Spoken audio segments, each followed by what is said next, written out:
पुण्यातील खडक पोलीस स्टेशनच्या हद्दीतील कासेवाडी परिसरात सर्रास अंमली पदार्थाची विक्री होते असा आरोप भाजपच्या नगरसेविका अर्चना पाटील यांनी केलाय। खरं तर 2 दिवसांपूर्वी पुण्याचे पोलीस आयुक्त अमितेश कुमार यांच्यासोबत पुण्यातील काही नवनिर्वाचित नगरसेवकांची एक बैठक पार पडली आणि या बैठकीत खरं तर अर्चना पाटील यांनी या परिसरातील अवैध धंद्याचा पाडाच पोलीस आयुक्त अमितेश कुमार यांच्यासमोर वाचलाय। त्यासोबत अर्चना पाटील स्वतः आहेत, आपण त्यांच्याशी बोलूयात। इतकी मोठी गंभीर परिस्थिती या ठिकाणी आहे म्हणजे मी सांगितली ती खरंच थोड्या प्रमाणात आहे, ह्याच्यापेक्षा भयानक हे वास्तव इथलं आहे। आणि काशीवाडी भाग हा पूर्ण नशेच्या आहारी गेलेला भाग आहे। म्हणजे इथली छोटी छोटी म्हणजे अक्षरशः 12-12, 13-13 वर्षाची मुलं ही नशेच्या अधीन आहेत अशी परिस्थिती आहे। इथं कोपऱ्याला म्हटलं ना तरी ड्रग्ज अवेलेबल, गांजा आणि ते बटन्स अवेलेबल आहेत आणि हा धंदा इथं खूप मोठ्या प्रमाणात। तुम्ही आयुक्त, तुमचा एक व्हिडिओ सध्या व्हायरल होतो चांगला, म्हणजे पोलीस आयुक्त अमितेश कुमार समोर आहेत आणि तुम्ही त्यांना सांगताय की या ठिकाणी कशा प्रकारे वेश्या व्यवसाय चालतो, कशा प्रकारे अंमली पदार्थाची विक्री होते। या संपूर्ण परिसरात अशी किती ठिकाणं आहेत किंवा कधीपासून हे सर्व सुरू आहे?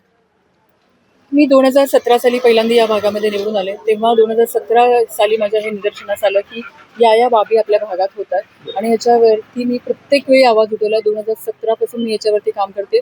फायनली मी असा डिसिजन घेतला की पोलीस खात्याच्या मार्फत तर माझे तक्रारी अर्ज चालू होते, भेटणं चालू होतं, परंतु त्याबरोबरच मी स्वतः या मुलांना बाहेर काढण्यासाठी एनजीओच्या माध्यमातून मदत केली। आज मी बऱ्याच मुलांना लहान याच्यातून बाहेर काढलेलं आहे। परंतु परिस्थिती जैसे ती तशीच आहे, जैसे तेच आहे, काही विशेष फरक असा नाहीये। परंतु आता आयुक्त साहेबांनी दिलेल्या शब्दानुसार या 2 दिवसामध्ये जरा चित्र पालटतंय। थोड्या बहुत प्रमाणात धंदे बंद होतात। ओके, साधारण तुम्ही किती वर्षापासून तक्रारी करताय आणि त्यानुसार कारवाई या ठिकाणी होताना दिसते का? कारण यांच्या हातात खरं तर आपण पाहिलं असेल ना, ते 2017, 18, 19 असे म्हणजे दरवर्षीचे असे वेगवेगळे अर्ज आहेत जे त्यांनी पोलिसांना दिले। मात्र यांचं म्हणणं आहे की तात्पुरती कारवाई केली जाते, जेव्हा हे अर्ज घेऊन पोलीस स्टेशनला जातात तेव्हा त्यावर कारवाई केली जाते आणि 2 दिवसानंतर पुन्हा हे अवैध धंदे असेल, गांजा असेल किंवा इतर अंमली पदार्थ असतील ते सर्रासपणे येथील गल्लीबोळात मिळतात। अगदी बरोबर आहे, कारण 2017 पासून वारंवार तक्रारी केल्या, तात्पुरत्या स्वरूपाची कारवाई होते। हर एक स्पॉटसह मी पोलिसांना नेहमी माहिती देत असते। माझ्याकडे सगळे 2017 पासूनचे अर्ज आहे। इथले सगळे टॉयलेट, कॉमन टॉयलेट, कारण झोपडपट्टीचा भाग आहे, सार्वजनिक शौचालय असतात, इथल्या सगळ्या टॉयलेटच्या आजूबाजूनी त्याची विक्री होते। पानपट्ट्या असतील छोट्या छोट्या, तिथंही याची विक्री होते। घरं आहेत त्याच्यामध्येही विक्री होते आणि प्रत्येकाला व्यवस्थित माहिती की इथं येऊन घ्यायचंय, बरोबर कस्टमरला व्यवस्थित माहित असतं कुठे जायचंय। असं ओपनली बघायला गेलं तर तुम्हाला कुठे दिसणार नाही, परंतु संध्याकाळ झाली की ह्या सगळ्यांना हे जे तुम्हाला माहित आहे, जे सर्वसामान्य लोकांना माहित आहे की या ठिकाणी हे सर्व अंमली पदार्थ मिळतात, याची माहिती पोलिसांना नाही का?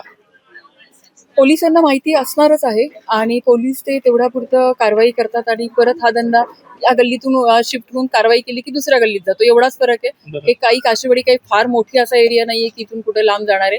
त्यामुळं एकूणच या विद्येच्या माहेरघरामध्ये हे चित्र, हे असं विदारक असं चित्र एक ड्रग्सचं पण आहे। आणि आपल्या मुख्यमंत्री देवेंद्रजींनी जी 0 टॉलरन्स पॉलिसी आणली आहे अगेन्स्ट ड्रग्ज, त्याच्यानुसार मला वाटतं की आता पुणे शहरात खूप चांगल्या प्रतीचं कारवाई झाल्या पाहिजे, चांगल्या पद्धतीच्या, आणि हे कायमस्वरूपी बंद झालं पाहिजे। आणि खूप छोटी मुलं याच्यामध्ये भरडली जातात। या ठिकाणी काही पोलीस चौकी वगैरे आहे असं ज्याच्याकडे लोक जातात? ती पोलीस चौकी इथल्या नागरिकांसाठी किती उपयोगी ठरते किंवा त्या पोलीस चौकीकडनं या परिसरावर कशा प्रकारे कंट्रोल ठेवला जातो की नाही? 100% चौकी तर आहे, काशीवाडी पोलीस चौकी आमच्या इथे आहे। परंतु कसं होतं की या गोष्टी मी जाऊन निदर्शनास आणू शकते। आता ह्याच्या पुढची कारवाई ही पोलिसांची, प्रशासनाची, त्यांनी याच्यावरती कारवाई केली पाहिजे। परंतु काही ठिकाणी पोलिसही हातबल होतात असं दिसून आलेलं आहे आणि त्या पद्धतीने कारवाई होत नाही। ओके, पण या ठिकाणी चौकीच आहे, चौकीमध्ये कोणी अधिकारी असतात का जेव्हा नागरिक त्यांच्याकडे जातात तक्रारी घेऊन? तिथल्या पोलिसांचं काय म्हणणं असतं? नाही, आता माझा व्हिडिओ जर तुम्ही व्हायरल झालेला बघितलाच असेल तर खरंच चौकी मध्ये बंद असण्याचे प्रकार खूप वेळा निदर्शनास आलेत। कंप्लेंट घेतल्या जात नाहीत, ही काशीवाडी पोलीस चौकीची हकीकत आहे आणि हे बऱ्याच वर्षापासून हे चालू आहे। त्याच्यामुळं पोलीस सगळ्या ज्या आमच्याकडच्या घटना असतील त्या आम्ही सगळ्या खडक पोलीस स्टेशनला पाठवतो। चौकीचा विशेष असा उपयोग होतो। ओके, तुम्ही पोलीस आयुक्तांकडे तक्रार केली होती, त्यांनी तुम्हाला 48 तासात बदल दिसेल अन्यथा तुम्ही माझ्या कार्यालयासमोर येऊन आंदोलन करा असं स्वतः पोलीस आयुक्त तुम्हाला म्हणाले होते। तर मला वाटतं तुमचा तो प्रकार घडून 48 तास उलटून गेले, काही बदल झाला, काही कारवाई झाली? नाही, जेव्हा तो विषय मी मांडला तेव्हा माझ्या मते आयुक्त साहेबांचे तुम्ही एकूण बघितलं असेल तर त्यांच्यासाठी ही नवीन असावा की एवढं मोठं विदारक चित्रित आहे, कारण त्याच्यामध्ये मी प्रॉस्टिट्यूशनचा पण हे केलेला होता आणि ते स्पॉटसह तेही मी त्यांना सांगितलेले। परंतु त्यावेळी त्यांना असं वाटलं की फार छोट्या स्वरूपात असेल किंवा काहीतरी किरकोळ असेल, म्हणून त्यांनी ती 48 तासाची मुदत मला दिली. त्याच्यानंतर जेव्हा मी दुसऱ्या दिवशी सकाळी भेटले तेव्हा त्यांच्या लक्षात आलं की हे किती मोठं इथे काम चालू आहे. तेव्हा त्यांनी मला सांगितलं की ताई मला 8 दिवस द्या, मी 8 दिवसात हा एरिया तुमचा पूर्ण क्लीन करून देतो. ओके, या परिसरात राहणारे काही नागरिक सुद्धा आहेत, ते सुद्धा वारंवार होणाऱ्या या संपूर्ण प्रकारांना कंटाळले आहेत, वैतागले आहेत. अर्थात ते सुद्धा तिथल्या स्थानिक पोलिसांपर्यंत तक्रारी घेऊन जातात, मात्र कारवाई होत नाही असा त्यांना देखील अनुभव आहे. काय सांगाल, कशा प्रकारे या ठिकाणी तुम्हाला त्रासाला सामोरं जावं लागतं? खूप लोकांनी असं ऐकलेलं आहे मी की ते आल्यापासून फाशी पण घेतलेली आहे 8 ते 10 लोकांनी. कशामुळे? असंच हे पैसे नाहीये ह्याच्यामुळे, व्यसनासाठी. बरं. हो, मी बघितलंय स्वतः. अच्छा. तर असं हे बरोबर नाहीये ना आजकालचे युवा पिढीसाठी. आणि आमची पण मुलं आहेत, तर त्यांच्यासाठी पण पुढे जाऊन हे बरोबरच नाही वाटत आहे काशेवाडीत. तर आमच्या ताई जे करतात ते बोलतात ते एकदम सत्य बोलतात. मला तरी वाटते की त्यांचे विचार पोलिसांनी आणि मोठे माननीयांनी हे विचार अंमलात त्यांच्यावर आणावे. कारवाई केली पाहिजे. हो, काय सुरू आहे? हो. तुम्ही सांगा, तुम्हाला काय वाटतं, काय काय सुरू आहे या ठिकाणी? यांनी सगळं सांगितलंय, मात्र किती वर्षापासून या ठिकाणी सुरू आहे आणि कारवाई का होत नाही? भरपूर वर्षापूर्वी चालू आहे.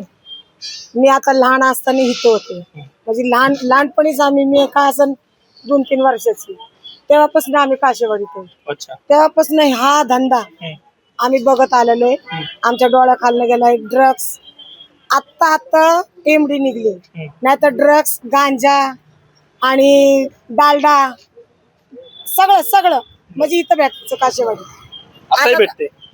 आता समजा डालडा भेटत नाही, पण गांजा, दारू, एमडी, ड्रग्स हा कारोबार इथं पण हे चालू आहे. तुम्हाला माहित आहे, तसं पोलिसांना माहित नाही का? पोलीस काही कारवाई करत नाहीत त्याच्यावर?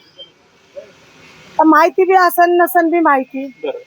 आपण काय, आता आम्ही आता पक्षाचे, भाजपचे, तर आम्हाला लोक सांगतात की ताय असं ताय तसं, आमचे मुलं असं आहे, आमचे मुलं. आमची केस वहिनीकडे आणतो, ते त्यांना दवाखान्यात वगैरे टाकून त्यांचा विलास करून एकदम चांगलं ते झाले, त्यांच्या ते घरी जातात.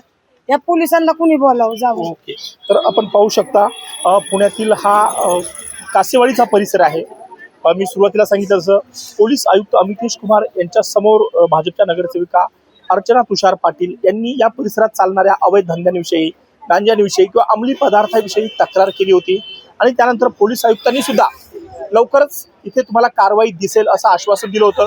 त्यामुळं या परिसरात नेमकी पोलीस काय कारवाई करतात आणि या ठिकाणी जी काही अंमली पदार्थाची विक्री सुरू होते ती कुठं थांबते का, हे पाहणं महत्त्वाचं ठरणार आहे. पुण्याहून किरण शिंदे, लोकमत व्हिडिओ.